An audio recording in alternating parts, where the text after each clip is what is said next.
You're listening to Skeptoid. I'm Brian Dunning from Skeptoid.com. The Zionist Conspiracy.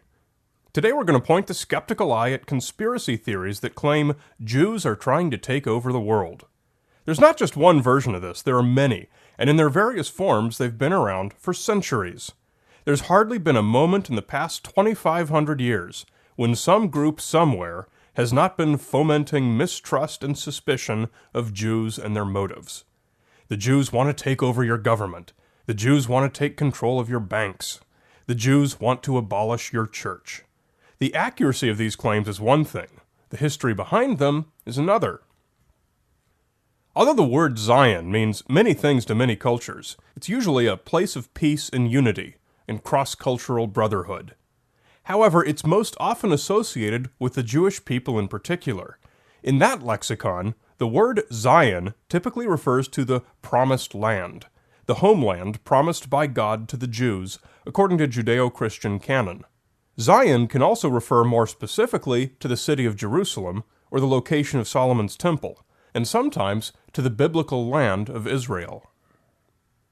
Historically, a Zionist was any person who fought for the establishment of a Jewish nation in Zion. This was finally fulfilled over the course of many bloody months from 1947 to 1949, as various nations fought over the partitioning of Jerusalem and the surrounding region.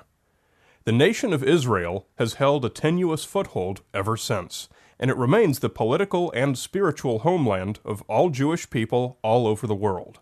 Since its establishment, the mission of Zionists has been to defend and strengthen Israel, and to oppose challenges to its sovereignty. In short, Zionism is Zionist nationalism.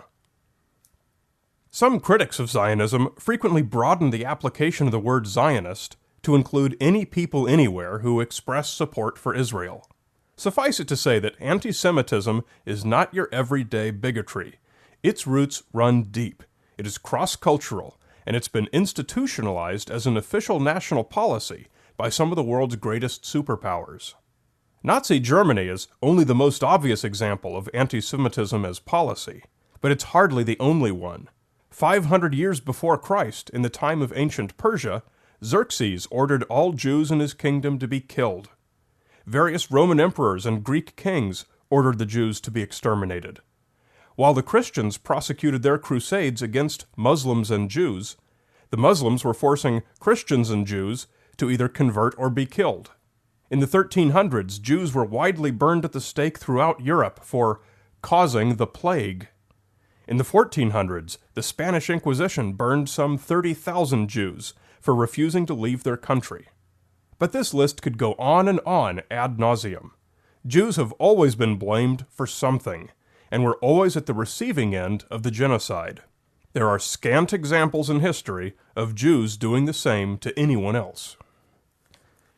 And yet claims of Zionist conspiracy have always persisted, lack of evidence notwithstanding. The most significant evidence of the existence of the Zionist conspiracy to rule the world appeared in St. Petersburg, Russia, in 1903. Znamya was a small, short-lived newspaper published by an extreme nationalist faction called the Black Hundreds, for whom anti-Semitism was a core value. Znamya serialized 24 articles over 9 issues of the paper titled The Protocols of the Sessions of the World Alliance of Freemasons and the Sages of Zion. They were, apparently, the recorded minutes of that group's meeting, which took place sometime in the late 1800s. The headline was, A Program for World Conquest by the Jews, Minutes of a Meeting of the Elders of Zion. Its articles covered such topics as economic war, methods of conquest, acquisition of land, a transitional government, propaganda, destruction of religion, organizing disorder, and the control of stock markets. Russian ultranationalist Pavel Khrushchev, the publisher of Znamya and openly anti-Semitic, refused to give his source for the articles, other than to say they were received by him in French and were translated. The Protocols of Zion, as they were commonly called, were widely translated and reprinted. They appeared in numerous Russian publications for the next 14 years, and then arose in the West. Britain, the United States, and Germany began publishing them around 1920, and they've been available in print somewhere ever since. Today they're still published throughout the Middle East, in Venezuela, in Malaysia, and Indonesia, most often in Muslim countries. The first Western publication is believed to have been in the Times of London on May 8, 1920, under the headline, The Jewish Peril. While some readers were shocked at what they believed the Jews were up to, others were more skeptical, and one of the Times correspondents finally uncovered a shocker. A year after the publication, in August of 1921, the Times published a follow-up called The End of Protocols, in which it was revealed that much of the Protocols of Zion was a nearly exact copy of an 1864 book by Maurice Joly, called The Dialogue in Hell Between Machiavelli and Montesquieu. Joly, a conservative French lawyer, wrote it as a satirical account of how Napoleon III was planning to take over the world. Large sections of it were plagiarized word for word in the original French, literally replacing the word French with the world and replacing Napoleon III with Jews. As Joly's book was, and still is, available for anyone to examine, this revelation established conclusively that the Protocols of Zion were a hoax. But who was the hoaxer? Pavel Khrushchev himself, perhaps? Many authors advanced theories over the ensuing 70 years, but it wasn't until 1992 and the collapse of communism that certain Soviet archives were unsealed and made available. Russian researcher Mikhail Lipashinya spent 5 years going through the records, and the story he unearthed was worthy of a modern spy tale. In the opening years of the 1900s, the imperialist Russian government correctly saw impending revolution as a very real possibility. The primary job of the Okhrana, the Russian secret police, was to stave this off as best they could. And in a war of ideologies, propaganda is usually the best weapon. Anti-Semitism was endemic in the imperial government. Indeed, discrimination against Jews was a national policy. And blaming the empire's problems on the Jews was a familiar tactic of the regime.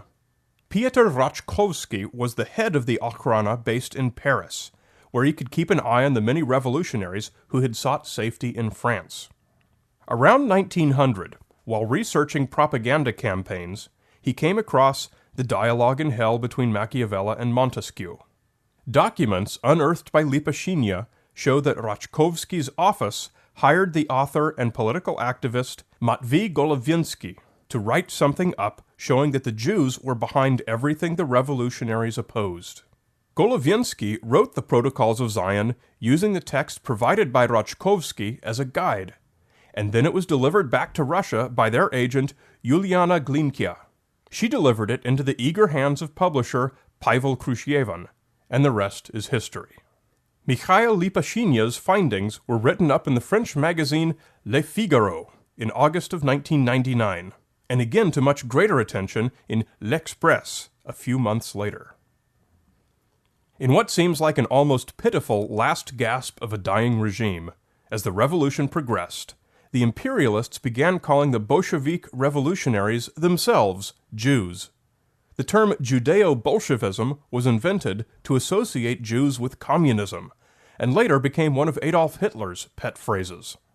The ironic footnote to all of this is that Golovinsky, author of the most infamous anti-Semitic document in modern history, changed allegiances after the 1917 revolution and became a Bolshevik himself. With the Protocols of Zion having been so thoroughly proven to be a hoax as early as 1921, its continued publication and endorsement by such world leaders as Hugo Chavez and Mahmoud Ahmadinejad suggests that belief in the Zionist conspiracy is driven by something other than true history or evidence. Many scholars have identified 3 basic types of anti-Semitism. 1, ancient anti-Semitism, which despised Jews because they were poor and considered inferior. Their culture had a late start and few friends, and they never got a strong foothold. 2, modern anti-Semitism, on the other hand, is largely based on suspicion of the Jews trying to control the world economy. Since the establishment of Israel, suddenly Jews have been considered to be in a position of strength from which they can wield international power. And 3, Christian anti-Semitism, which has its roots in Jewish deicide. This is the belief that all Jews everywhere are responsible for the execution of Jesus Christ. This underlying theme has been the primary driver of European anti-Semitism for 2,000 years.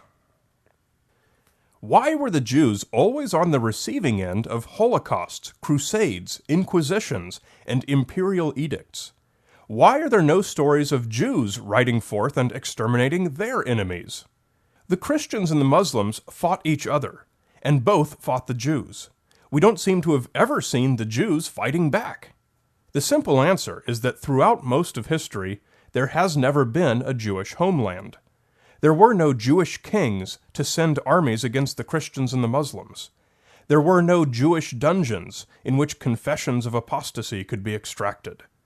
The Jewish culture has been largely a civilization of refugees ever since biblical times. They are history's greatest scapegoats and toughest survivors. So far, not a single one of any of the myriad Zionist conspiracies has ever come true or been evidenced to exist. The only foundations supporting the Zionist conspiracies are profound, historically rooted anti-Semitism and hoaxed or non-existent evidence. Centuries of oppression have marginalized the Jewish community, and they remain a tiny minority in the world, hardly the likely suspects to rise and conquer the world's economies and governments.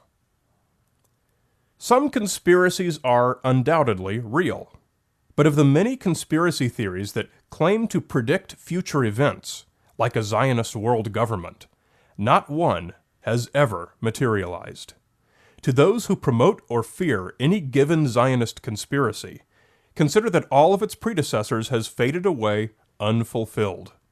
I urge you instead to find your own Zion, a place of peace, unity, and cross-cultural brotherhood. But if you insist on having evidence for the Zionist conspiracy, the official logo for the 2012 Olympic Games in London, a grouping of jagged polygons, is said to spell out the word Zion. Watch out. Every Skeptoid episode has complete bibliographic references on its transcript page at Skeptoid.com, plus further reading suggestions if you want to know more. You're listening to Skeptoid, a listener-supported program. I'm Brian Dunning from Skeptoid.com.